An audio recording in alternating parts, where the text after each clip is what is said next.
Notre invité Damien Maudet est avec nous. Merci beaucoup. Vous êtes député LFI NFP de la Haute-Vienne. Vous êtes à Limoges d'ailleurs. C'est là que se trouve en ce moment le Premier ministre qui a visité une usine, notamment dans votre circonscription. On venait de le dire à l'instant, le Rassemblement national, en tout cas c'est lui qui le dit, c'est une victoire pour lui. Ça se passe pour l'instant entre le Premier ministre qui fait des concessions ou pas au Rassemblement national et vous, du côté de la gauche, vous regardez en quelque sorte les balles passer?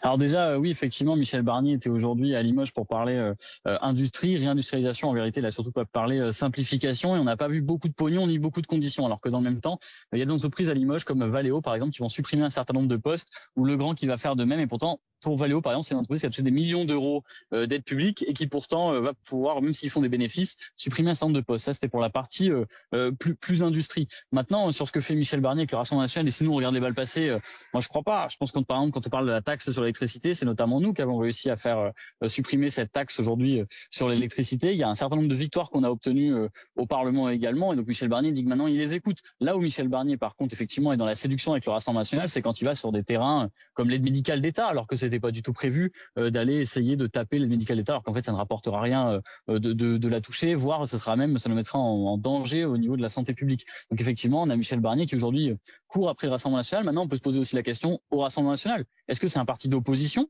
ou est-ce que c'est un parti qui est semi dans la majorité? Parce que plusieurs fois, ils ont sauvé le gouvernement, notamment en ne votant pas les censures. Et en même temps, aujourd'hui, pourquoi le Rassemblement national, dans les lignes rouges, ne met pas, je ne sais pas, par exemple, un retour d'une taxation sur les plus fortunés, ou alors, par exemple, on pourrait avoir l'abrogation de la réforme des retraites. Ça pourrait être une des conditions.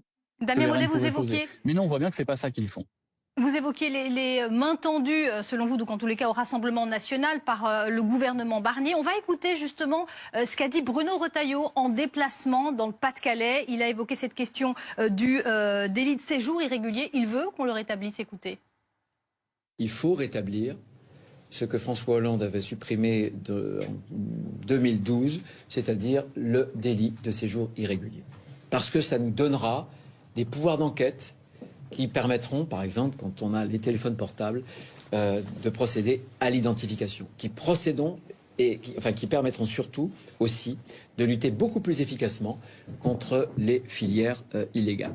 Damien Maudet, une réaction à cette déclaration de Bruno Retailleau. Encore une fois, ce n'est pas une surprise, il l'a déjà dit, mais rétablir ce délit de séjour irrégulier, vous y êtes opposé. En tout cas, c'est la course à aller séduire le Rassemblement national, et on voit bien que le Rassemblement national permet au gouvernement de ne pas parler d'économie, de ne pas parler de social, de ne pas parler de ce qui concerne les Français. Regardez, j'ai commencé l'interview en vous parlant de 80 plus 50, voire si on prend depuis avant l'été avec la fermeture d'un entrepôt chez moi, Isidis, on est à presque 200 suppressions d'emplois. C'est de ça dont on devrait parler tous les jours, qui devrait être fondamental pour le Premier ministre et pour ce gouvernement. Et au lieu de ça, grâce au RN, ils arrivent à nous bassiner avec l'immigration. Franchement, c'est pas notre sujet, là, l'immigration. Le sujet, c'est de parler d'économie, de social, comment les gens finissent leur fin de mois, comment les gens y réussissent à vivre de leur travail. Et on voit bien que grâce au RN, ce gouvernement arrive à s'échapper, à faire l'anguille, à parler d'autres choses. Et on voit bien que le RN, qui n'a rien à proposer sur l'économie, si ce n'est de faire du macronisme et de continuer, justement, essaie de faire un peu chanter le gouvernement sur l'immigration pour se donner des raisons de ne pas censurer. Mais aujourd'hui, ce qui concerne les Français, c'est l'économie, c'est le social, c'est le travail, c'est la santé. C'est comment on fait aujourd'hui pour faire en sorte de bien vivre dans notre pays. Et là, on voit qu'à nouveau, le RN donne des alibis au gouvernement pour aller parler d'autres choses,